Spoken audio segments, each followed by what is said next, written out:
Well, hello and welcome to our episodes on Tripoli's historical sites and monuments. Refreshing, isn't it? Well, you see, there are certain periods in history that have a profound effect on cities, peoples, and their environment. You could look at it as a change of scenery on a stage, a change of script in a story. And Tripoli was witnessing such a change at the close of the 13th century. April of 1289 saw that change when the Mamluks of Egypt overran the Crusader county of Tripoli that lasted for nearly 200 years. Now, the Mamluks are devout Muslims, proud of their religion, and as a result infused their culture on the city, which produced a collection or an architectural heritage where Tripoli has the second largest collection of Mamluk architectural heritage on earth behind Cairo.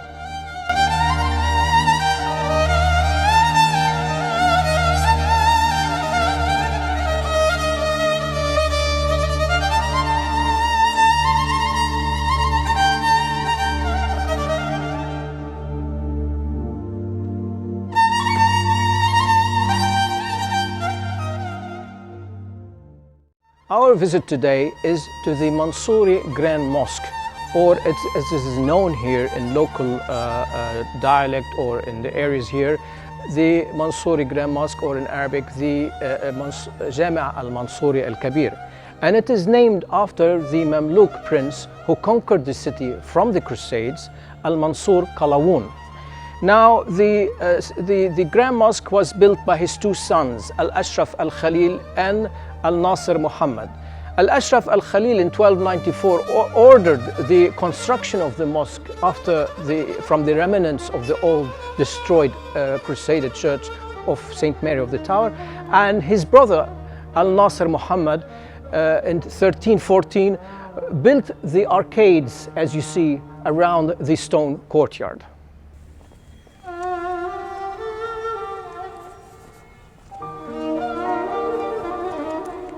Now, the mosque itself was built on the remnants of the destroyed Crusader church, which was called St. Mary of the Tower.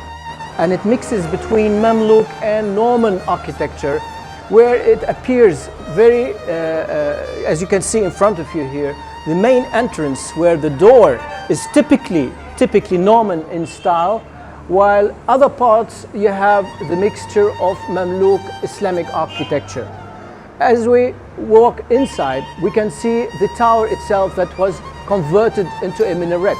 Now, when Al-Ashraf al-Khalil ordered the construction of the Grand Mosque out of the remnants of the destroyed Crusader church of St. Mary of the Tower, he decided to leave the Lombardian-styled cathedral bell tower, which we will be seeing now, and he looked at it in a way where he fashioned it into a minaret, just like he left the main entrance, which is of Norman design, and the two small columns which are used inside the prayer hall by the Qibla on either side, which are definitely Norman in design.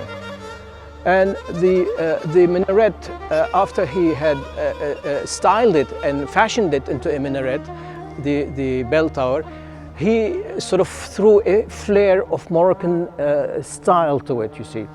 Now, we shall try and visit it. It's 4 floors, so let's go on and see what we can find out. Okay, now here we are entering the entrance where it takes us up to the bell tower. It's going to be a bit dark inside, but okay, as you see, we are going up the steps here. There are lots of stuff placed around here, just as a keeping it, you know, in good shape. But anyway, we'll try and get our way up into the bell tower itself. It's a bit tight, yet if all this stuff wasn't here, you know, it would be much easier definitely to go up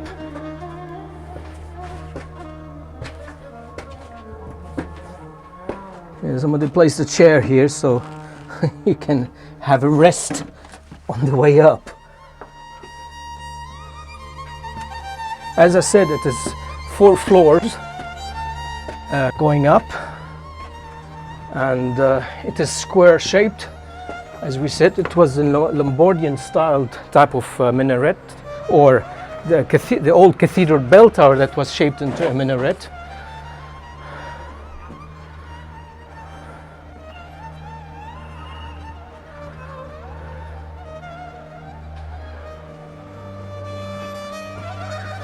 Okay, we can see the view from here, which is splendid, definitely. Beautiful view. You can see the whole courtyard out from here. You can see the ablution fountain, the cupola, of course, and the stone courtyard, the arcade, and there is the main prayer hall.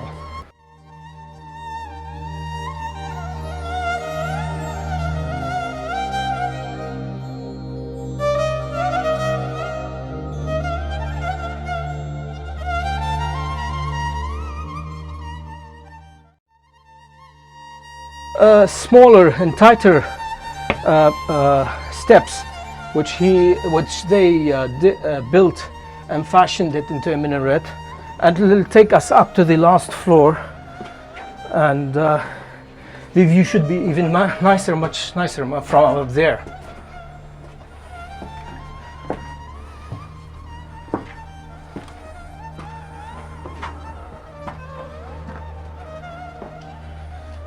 I'm sure my cameraman is saying, "Oh God, you know, why should we go up all this way?" But it gives it a really an interesting aspect, different perspective.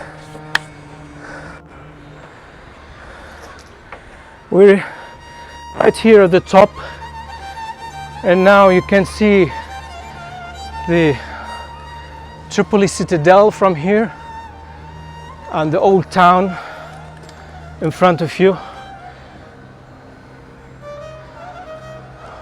From looking east and swinging around all the way to the north, and then we can walk this way. This is the south, looking south and southwest. So basically you have a whole view of the area here.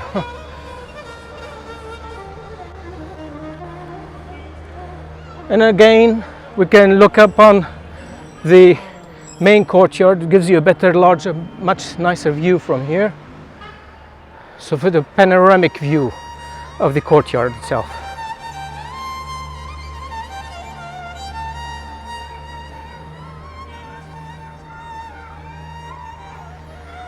Well, now is the way down. So see you in another part of the Grand Mosque in a few shots.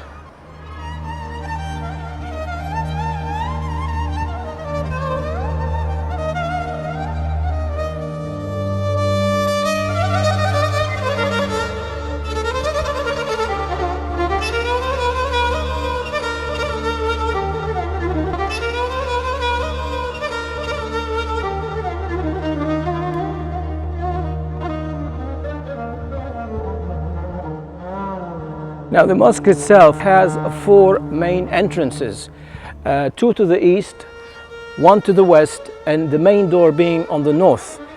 The western door and the northern door are always open. However, the ones to the east towards the old market only open on certain occasions. Now the mosque is designed in a way where it incorporates the whole area.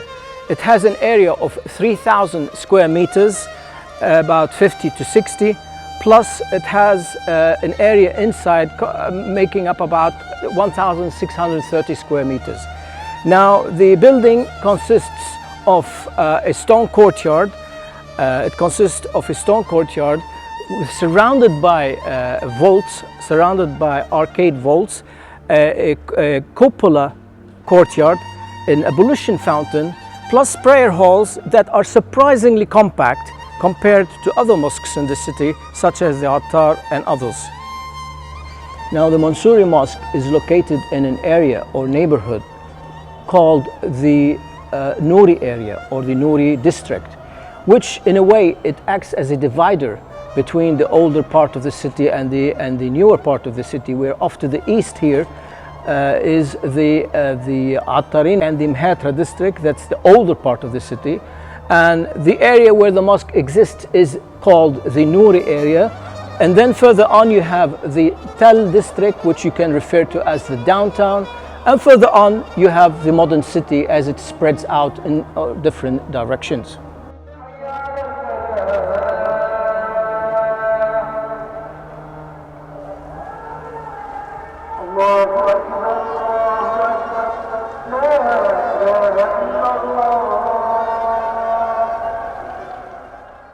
Now, the mosque itself has been a pivotal point in the history of the city of Tripoli.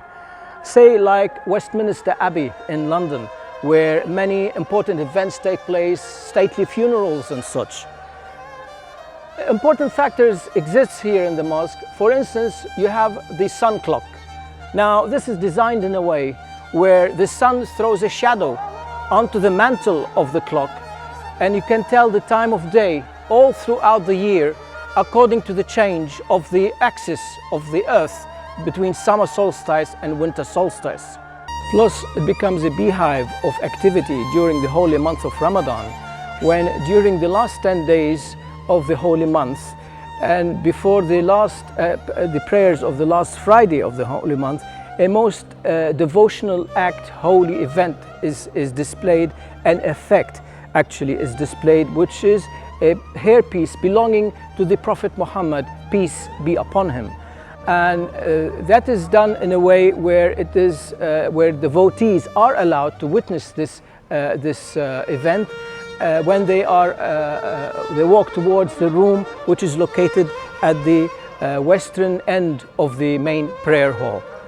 Now, the effect or the hairpiece is kept at the Islamic Endowments Office for the rest of the year for safekeeping, and it's only displayed during the holy month of Ramadan for people to see.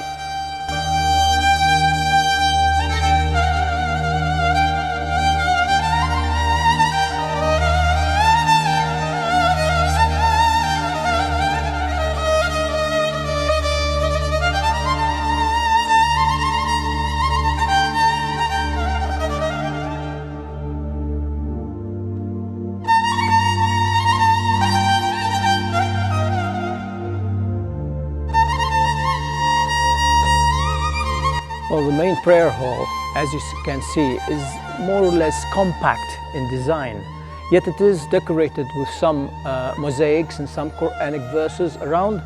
Plus, it has the mumbar, which is of importance because it was endowed by the Emir Kurtai, who acted as governor of Tripoli between 1316 and 1326, and he presented this to the city of Tripoli. He also built his own madrasa, religious school, right on the eastern side of the mosque, adjacent to the eastern wall, and it is the biggest of the religious schools, and it is known as the Kurtawiyya. Well, from me, Valentine De Carlo, I bid you farewell to our next episode. Bye-bye.